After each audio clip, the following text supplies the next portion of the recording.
क्या आपने कभी सोचा है कि हमें हिचकी क्यों आती है? ये सिर्फ आपके शरीर की अजीब हरकत नहीं है, इसके पीछे एक कारण है। हिचकी तब होती है जब आपका डायफ्राम, जो आपको सांस लेने में मदद करता है, अचानक स्पैज्म करता है। इससे आपके वोकल कॉर्ड्स जल्दी से बंद हो जाते हैं, जिससे वह क्लासिक हिक आवाज आती है। इन्हें तेजी से खाने, कार्बोनेटेड ड्रिंक्स पीने या ज्यादा हंसने जैसी चीजें ट्रिगर कर सकती हैं।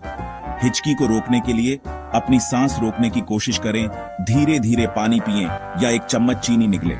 तो अगली बार जब आपको हिचकी आए, याद रखें, यह सिर्फ आपके डायफ्राम का हेलो कहने का तरीका है। लाइक और सब्सक्राइब करें और जानें और भी मजेदार विज्ञान तथ्य।